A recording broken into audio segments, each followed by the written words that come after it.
let us all do we can to build a better future. So, Nancy Pelosi is Speaker of the House again. And there are critics who are against the hashtag force the vote movement and the protesters there, and they're trying to rub it in Jimmy Dore's face saying, oh, Jimmy Dore didn't know what he was doing. The force the vote was a bad idea. I think we know who some of these bad actors are, who these people have been critical of force the vote. But hey, you know, to the 15 progressives that were in office, I mean, you had a chance. I mean, the opportunity to do force the vote could have worked in theory. And what? The worst case scenario, what? McCarthy becoming named Speaker of the House? That's not how things work. Because guess what? There were 5 Democrats that voted against Nancy who were not progressive at all. But yet, guess what? Here's an option. The Democrats would have to choose another speaker because the Democrats have a majority, a slim majority in the House. But, you know, Cenk wants to say that, oh no, if those 15 progressives voted against Nancy, then the Republicans would have taken charge. That's not what would happen, buddy. But yet Jake Huger had the audacity yesterday to do a live stream video about why force the vote was a failure, and yet why his plan would have been better next time so that we would win. But we have to keep our powder dry, folks. First, let's play this video from Case Study QB. Shout out to him. Follow him on Twitter. Let's play that first video. Really quick before we play, I just want to put out again for the record that we're one of the few channels out there who has met in person, interacted with, on some amount for some period of time, Cenk, Anna, and Jimmy. So I think that we're actually in a decent spot to talk about this more than many other channels, but let's continue. Holding our powder for now. Yeah, let's play that first video. Elected officially as Speaker of the House yet again. It was a very close vote, 216 to 208. McCarthy, Kevin McCarthy, the Republican, right up there, very close. But of course, the Democrats control that chamber. There were 5 defections, Democrats who voted for someone else or voted present. Chat program. Knows all, sees all. You could have told us about the result of this before it even happened. Is breaking it all down for us. Hey, Chad. Hey there, Eric. Well, as they always say on Capitol Hill, it's about the math, it's about the math, it's about the math. Here's the rundown on the vote for Speaker. 216 votes for Nancy Pelosi, 209 for Kevin McCarthy. 3 Democrats voted present. There were 2 Democrats, Connor Lamb of Pennsylvania and Jared Golden of Maine, who voted for somebody else. Now, by our calculations here, Pelosi could only lose 6 votes. She lost 5. There's a reason why people on both sides of the aisle, whether or not you like Nancy Pelosi or not, argue that she is the best vote counter in Congress in the past 60, 70 years. I'm going to tell you a story from a couple of years ago where there was a question about how many votes she was going to get for Democratic leader in 2016. And I was outside the House chamber, and I thought she said 2/3. It was very loud there. In fact, I thought she said 3/4. It was very loud. There was a din. She came back out into the hallway and said, oh, no, Chad, 2/3, 2/3. The next day in the Democratic caucus, she got precisely 2/3 of the vote. Whether you like her or not, she always knows where the votes are. If you look at the original vote on health care back in 2009, November of 2009, there was a 2 or 3 vote margin there. Nancy Pelosi always seems to know exactly what the requisite numbers of votes are. And I don't mean to interrupt directly, but man, I remember back when, I don't know, as someone else, I'm a little pontificating here, when our house burned down and the insurance agency came over, I really didn't think he had my side. I really am pretty sure he screwed me on most of the topics at hand. But I mean, damn, he really knew how to count the damages. Yeah, but I find it interesting, too, because if Nancy's so smart at counting, she would realize that she cost the Democrats more seats as her tenure as the unofficial, or basically official, This is all Democratic rules for leader. rulers. Guys, if you haven't seen it already, I can't say enough. Go watch Rules for Rulers at some point and then come back.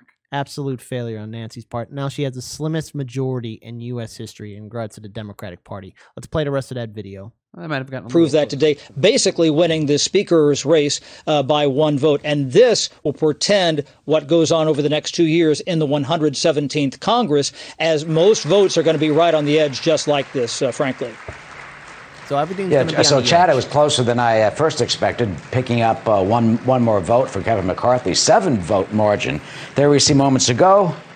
Let's just listen for just a few seconds as she is getting a standing ovation from her colleagues in the well. It's going to fundamentally change. But hold on, folks. There was a lot of drama. Now, I know yesterday I was shocked. I saw Nico House's live stream as well. When the first round of voting, AOC wasn't there. I had the foolish notion of hope. And to quote Keir McCown, when I talk about hope in one hand, crap in the other, and see which one fills up faster. Did you see Kyle Kalinski's video on this? No, I did not. It was a very interesting take. Yeah, I'm glad. There was a lot happening yesterday, but in case you guys missed the second round of voting, shout out to Case Study QB for actually clipping this gem. Faze, play that video. Ocasio-Cortez. Pelosi. Mama Bear. Ocasio-Cortez. Pelosi. All right, let's pause it. I want to just really quickly mention Kyle's video because he always has very good responses to stuff, and I think he made a fair point, at least from the perspective he was coming from. I agree with that. She wasn't there in the first round, and then her and who the two other people with her. There was Cori Bush and then Barbara Lee. They came out in the second round and then voted. So his thing was, let's wait and see if they got anything, though he also admits they probably didn't get anything useful. Just throwing it out there, because that's all we have at this point is what they got behind closed doors. Yeah, we can make assumptions. You can assume, but you know what happens when you assume?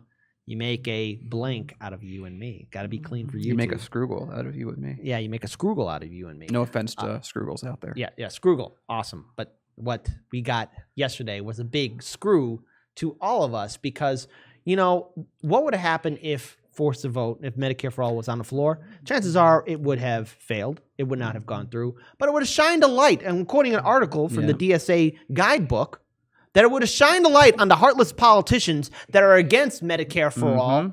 At the height of a pandemic, we still haven't beaten COVID-19, and recent reports are showing that in Great Britain right now, there are a new wave of lockdowns because it's starting to get out of hand. I hope this vaccination works, everyone. We put a lot of hope in these corporations, but, you know... Well, as we've already read in a previous article, I'm getting a little scared. The vaccine seems to be doing okay. Now the problem is that no one has really thought of how to distribute it on time. Yeah. And Lainey's talked about this extensively on her Thursday shows. Yes, and you would think at the height of a pandemic, our politicians would have a heart, our politicians would have courage, especially those 15 progressives that were on the Force to Vote petition, but they chose not to. But the protesters for hashtag Force to Vote were there in mass. Shout out to Matt Orfala, who actually captured this video. Let's play that video for the protesters. Shut it down! If we don't get it, shut it down! I said if we don't get it, shut it down! If we don't get it, shut it down! If we don't get it, shut it down! What do we want? Medicare for all! What do we want? Now! What do we want? Medicare for all! Yeah, let's pause for a second. So I just want to quote a lot of what I've heard from progressive groups in D.C. When they saw it and they said, that's just a lot of online lefties, extreme lefties that are, oh wait, no, they're right outside. I can hear them coming. Yep, there we go. Let's play the rest of the video. What do we want? Medicare for all! What do we want? Now! What do we want? Medicare for all! What do we want? Now! What do we want? Medicare for all! What do we want? Now! What do we want? Medicare for all! What do we want? Now! What do we want? Medicare for all! What do we want? Now! And if we don't get it, shut it down! If we don't get it, shut it down! For medical bankruptcies each year, that's ruining lives, that's ruining companies that are robbing us of innocent lives in the middle of this pandemic. Many more. Not representing you, but you want some Medicare for all? Easy though, for sure. Medicare for all. When do we want it? Now. So real quick, shout out to all the protesters that were there. You know, I didn't see a lot of major media outlets cover this, save for just a few. I want to shout out The Hill and Fox News. They actually acknowledged that this was happening. Well, Fox News, it's the rules for rulers to always point out things that people that are out-lefting the Democrats are doing, just like NBC is always, it's just their thing. I know. But, you know, you would expect a network like TYT, for example, maybe to be kind of behind us, but they chose not to because I guess Jimmy Dore said some mean things, right? But this isn't about Jimmy Dore. If you were paying attention to the town hall, you would see that there are people struggling. Millions of Americans have the same story. They're getting screwed over by the health insurance industry, by big pharma. We're being screwed over. So let's exclude the fact that COVID-19 is right now impacting us. For years, tens of thousands of Americans died because of our health care insurance. industry and what they do to us. We have a thing called medical bankruptcy in the United States. In some of the recent live streams that I've done, as well as some of the videos that we've posted on our YouTube channel, I've been seeing something. People from Australia, New Zealand, Great Britain, or everywhere else are saying the same thing. Wow. Why aren't you guys screaming more about this? We already have healthcare in our country. Why aren't you guys yelling? Why aren't you guys pushing back? What's going on over there? I'm from another country, and I believe you should have Medicare for all. Wow, so we got people from overseas saying the same thing. It's the same thing over and over again, but yet the larger networks that have been screaming about this the most, like the Young Turks, for example, like Cenk and Anna, you would think that they'd be the ones leading the charge, but no, they're quickly to point at Jimmy Dore saying, oh, he's mentally ill or sick. You know, there are millions of Americans that are mentally ill in this country.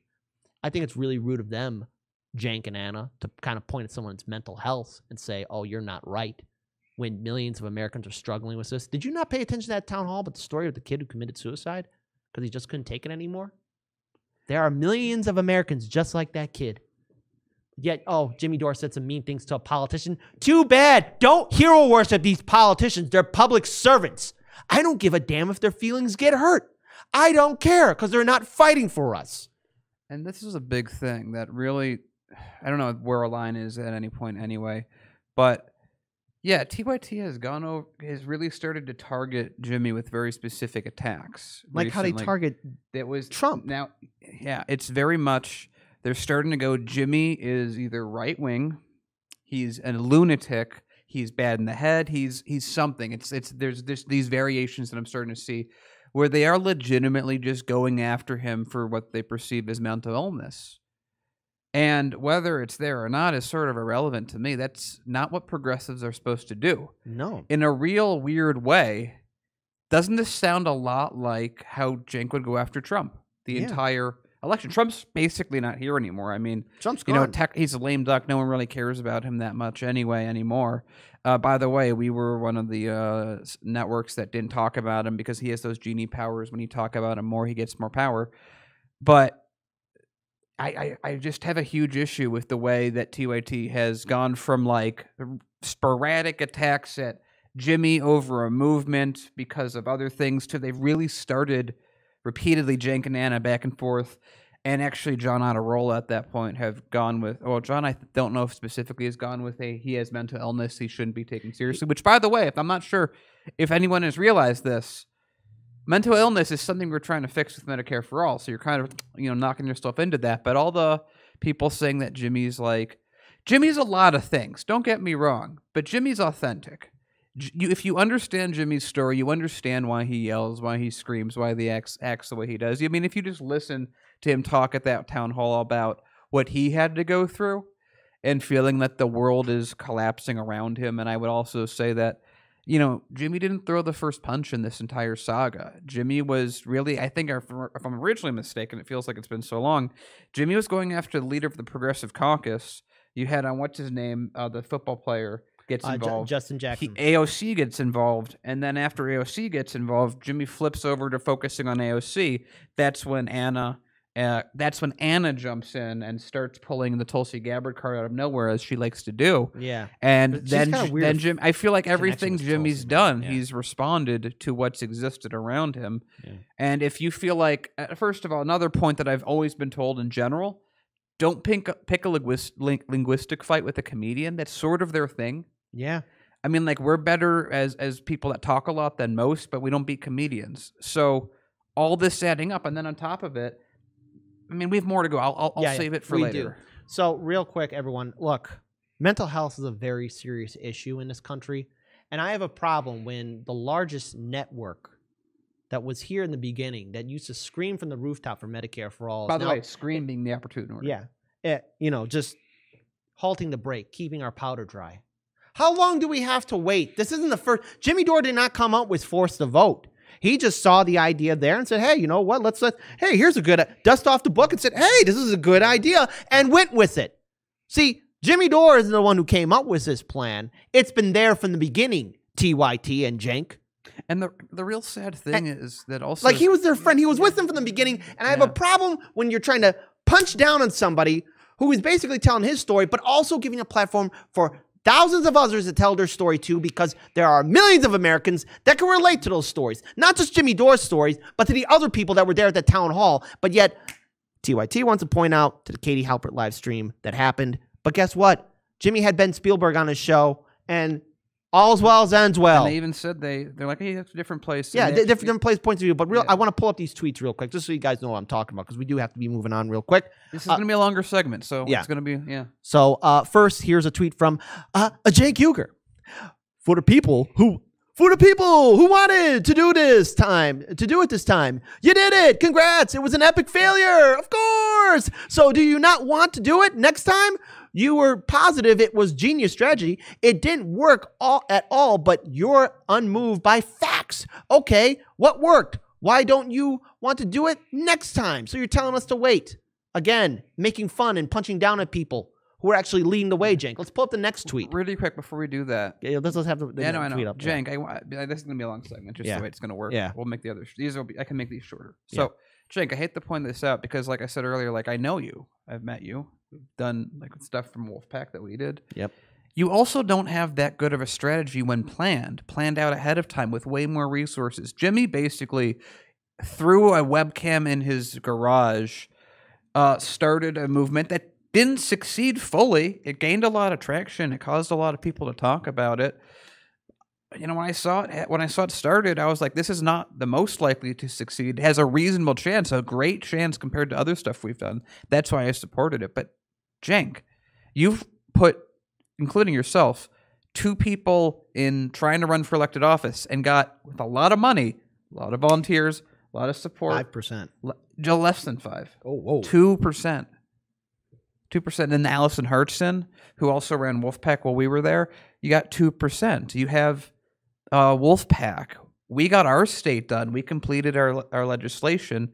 Kit had some really good ideas. Those weren't listened to either. And you ended up trying so hard to fight Republicans.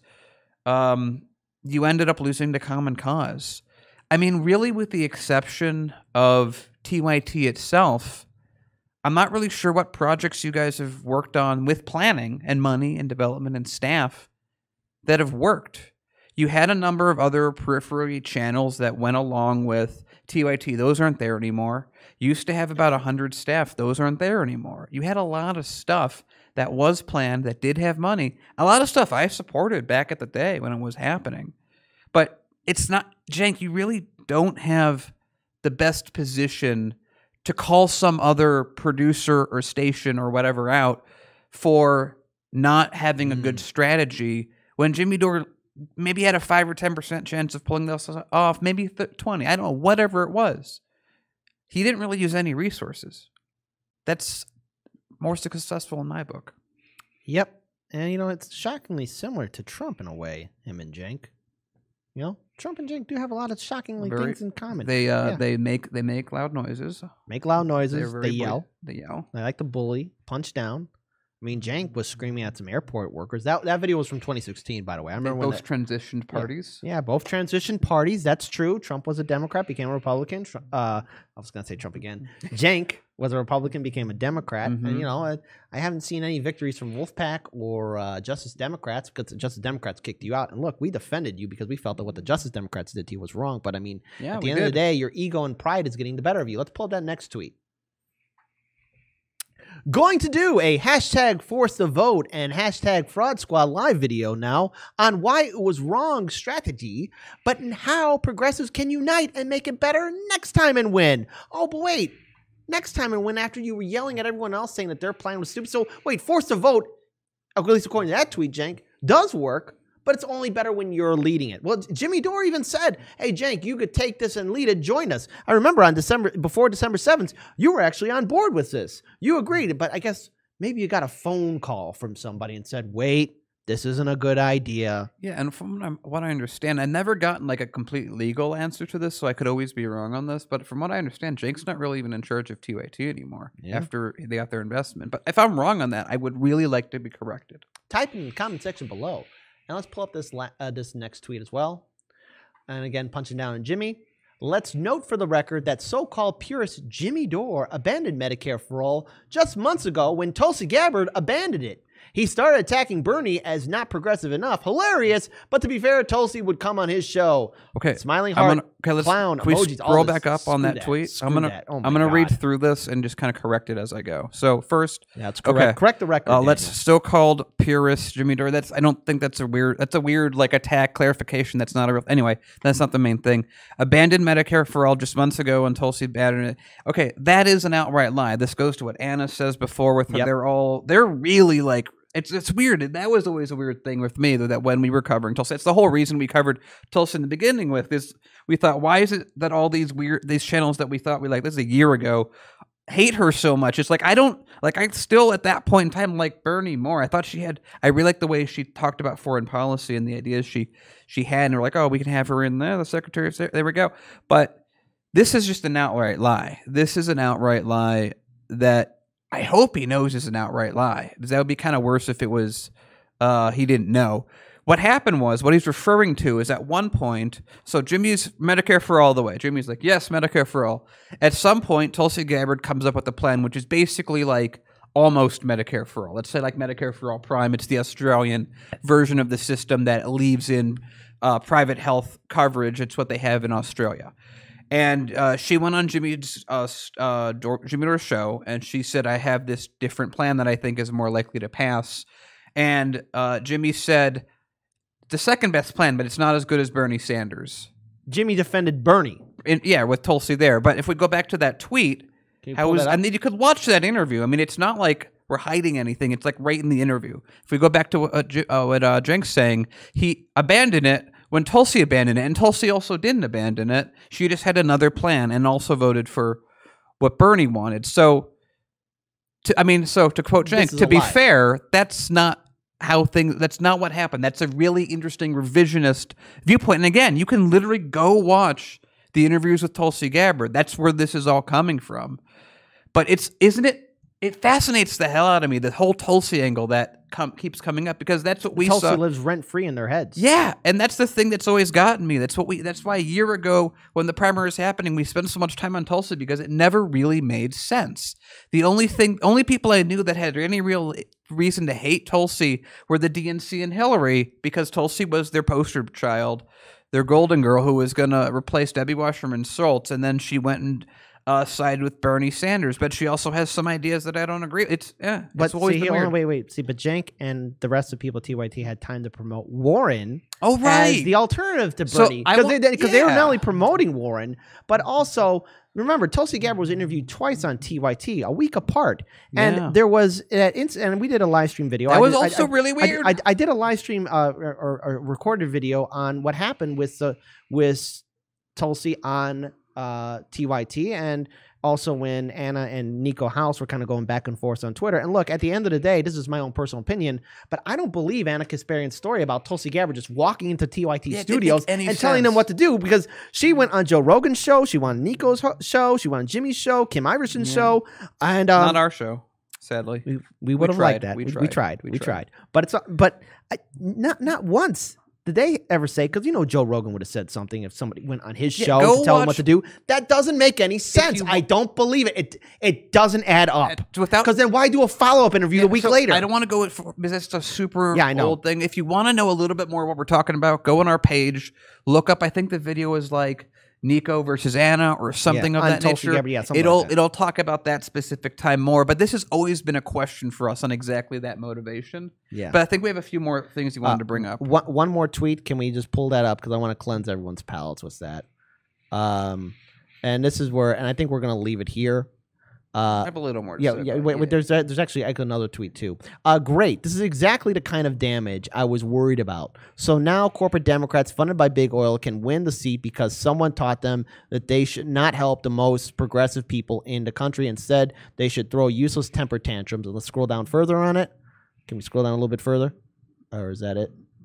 And that is, sorry, I'm done with these Justice Democrats. My wallet is closed this next year. And you know what? Everyone has every right to be upset at the squad. They should have fought harder, even if one of them voted against Nancy. Because there's no way McCarthy was going to take the seat. And let's pull up one last tweet, and then we'll give our final thoughts on this. There. So I want to give a shout out to plain old Johnny. can't. Don't we have also some Anna tweets on this as No, well? okay. But there's plenty of Anna Kasparian tweets though. You're not the victim here, Cenk. You turned on Jimmy, you turned on Jordan, you turned on me. Anyone who gets in the way of your ego gets steamrolled.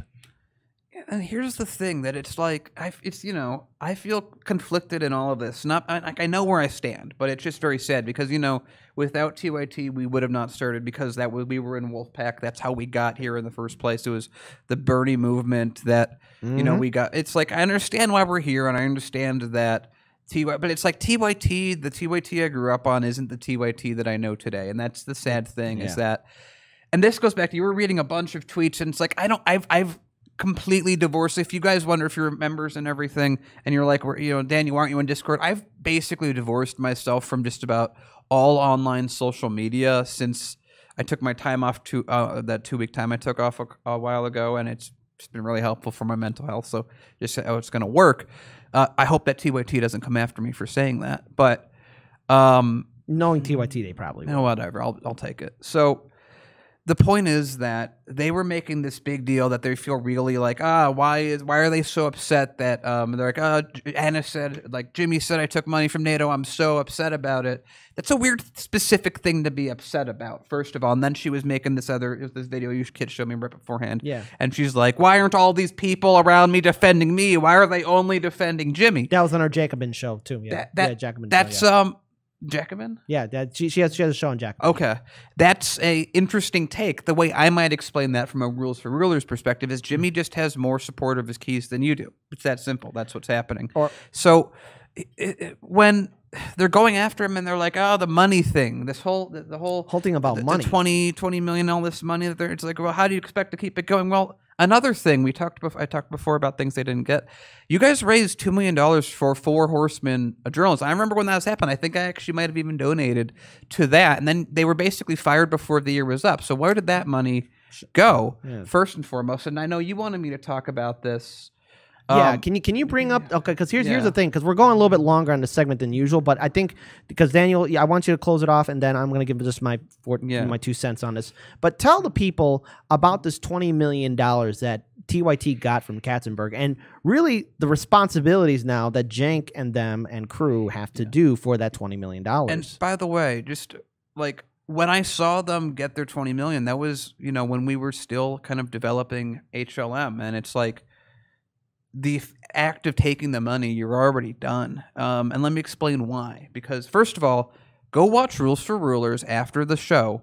This is going to make a lot more sense as an explanation because you have to understand the mechanisms that I'm referring to. So, remind me, was that I just lost my train of thought. Why what they have to pay back was the $20 million, or at least the responsibilities that they have to do. $20 million. $20 million. Well, if you make an investment, you're making an investment for something for a number of reasons, but usually it's a return. It is a return of some kind that you're hoping to get, and usually that's a monetary return. There can be power involved, but let's just make it really simple and say money, because if it's power, that actually, in a sense, makes it worse. But if it's just money, let's say you want a 5% return, which is not an unreasonable thing to ask for in an investment of that nature, 5% a year. So if we say 20 million, boom, and you have to, and then it's not a bank loan. I understand it's not a bank loan, it's an investment, but people still, So if you take a $20 million investment, which is what this was, they're going to want something out of it, and it's going to be monetary to some degree. So let's just say they want a 5% return every single year. If that was a bank loan, that would not be unreasonable in any way, shape, or form if it's like an over 20-year period. Yeah. And so if 5%, that's $1 million a year that they have to make back, plus operating costs, plus paying for salaries, plus all these other things. And they used to have 100 employees, and now they have, I think, like 20. 50. I think they got maybe 50 or 40, something. 50, something like around that. there. So they have half as many people as they used to and a lot more money. So to do that, now you have to focus your entire enterprise on this new key that you have, that you've brought on, this investor that's brought in this money and doing things to return. So if every year they have to pull in an extra $1 million to pay back, and they bought like a podcast. I'm not actually exactly sure what they did with the money, because I'm not sure what they expanded. They've cut down on people, from what I understand. Cut down on shows. So yeah, exactly. So that's always like, that's interesting. What's with the money? And so again, if we're just saying it from a monetary point of view, they have to by the very essence of having this money, and they have strings attached. That's how it works. So, like, if someone asked me, like, hey, well, what would you do? At some point, you're going to take the money. It's like, no, you don't understand. By taking that much money, if someone came up to me and Kit and said, I want to take over Hard Lens and I want to give you guys $50 million to do so, we're not really talking about, are we investing in money in this or that, because it becomes their idea. It becomes, are we going to sell out? Are we going to cash out for $25 million a piece?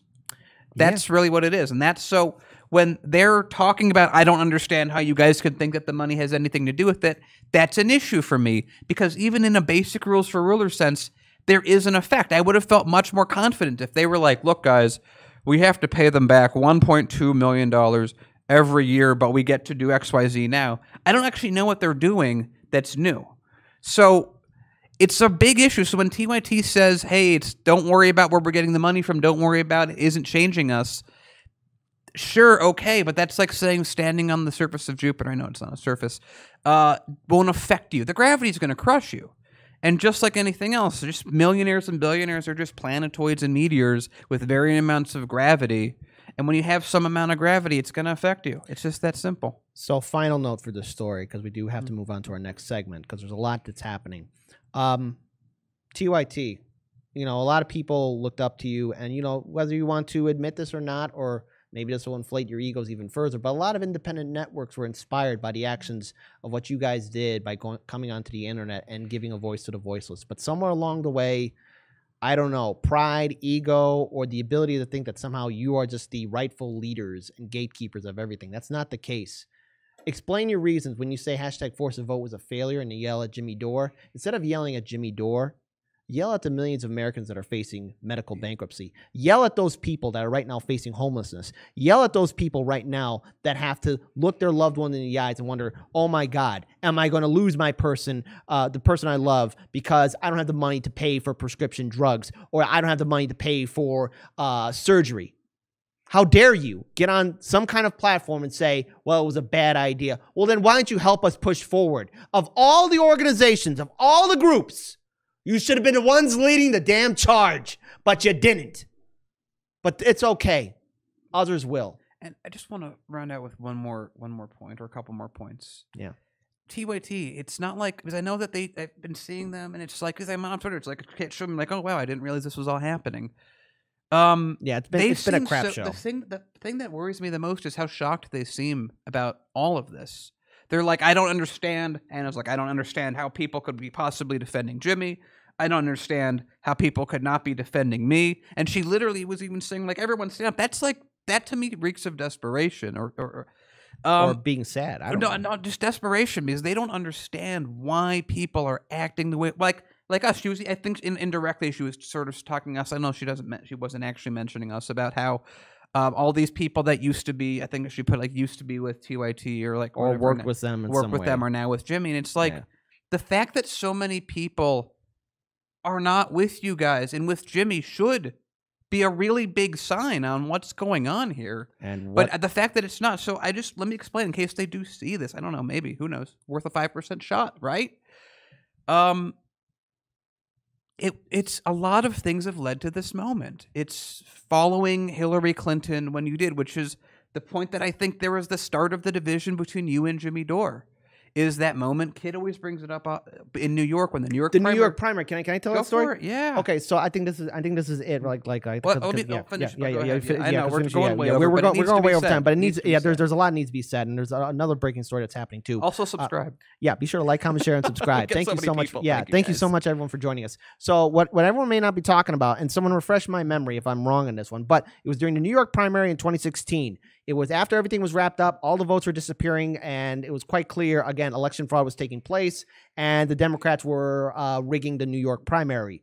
Very quietly, I remember watching this live stream video, and someone correct me, Cenk quietly says, while live on air, how do we help Hillary Clinton now? And Jimmy Dore, he was there with them, kind of looks kind of shocked, gives Cenk this kind of look, and he doesn't say anything, but he's looking right at Cenk, and Cenk is just, I think this is when he kind of gave up on Bernie at the New York primary. How do we help Hillary Clinton? But I think if I could read Jimmy Dore's mind at the time, how can you help Hillary Clinton when she's rigging the election in the first place? and the Democrats were doing it too.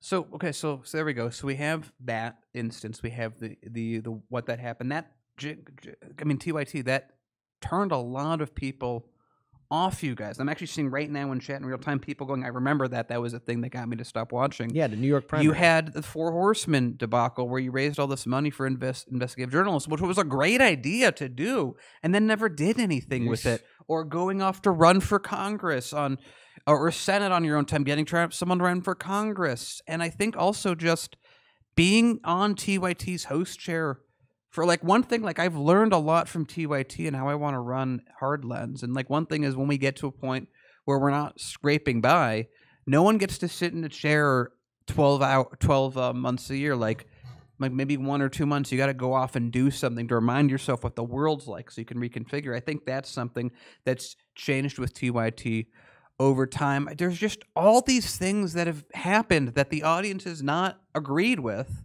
and has been to the left of you on. And you keep making decisions that do that. That from your point of view, I'm sure you think they're great and wonderful, like just deciding to go after Trump 24/7, 365, tying your entire everything to it, going with Elizabeth Warren, after going with Hillary Clinton, knowing how the audience felt about them. Now, you can have your own point of view, but like when I know I have a point of view different from the audience, I'm aware of it because I'm in tune with the audience. I care about what the audience says, and I'm gonna take it in from that point of view. But TYT, this wouldn't have happened if everyone loved you all the time, 24/7, 365 and a quarter days a year. This is a wedge point of a lot of decisions that have been made over many years, culminating in a point right now where Jimmy Dore, a comedian in his garage from Chicago, can start a movement. And it works out the way it does, and everyone or many people are supporting him that you didn't expect.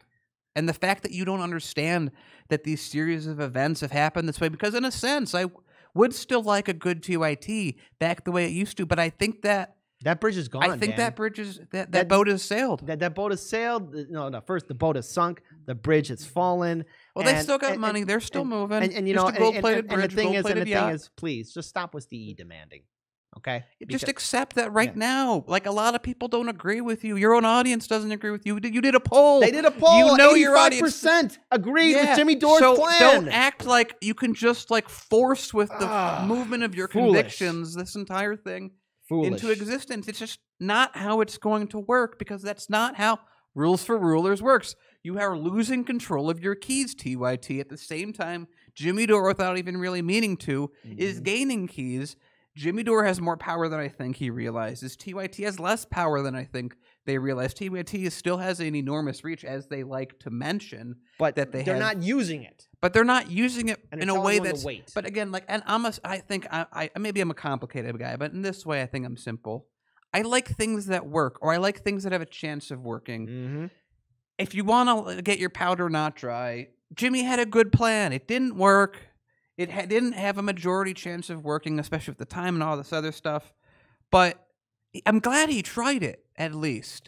I feel like TYT's gotten too much, and this correct me, TYT, if I'm wrong on this, that you're getting very stuck. Not stuck up. Stuck in their ways. No. But just because I'm not really like TYT has like a special place in my heart in the past and such like that, and I'm really upset that they are where they're at now. But it is what it is, and I have to accept the reality for what it is and not try and deny it. But TYT. Just do what you used to do. Be angry at the establishment. Don't have to defend it. The entire point of what we're doing, why we started, is we wanted to exemplify that message here in Chicago is this city yell at corruption. Yes. Yell at, and so like, back when we were doing Chicago stuff, we yelled at people we helped elect because we were being consistent.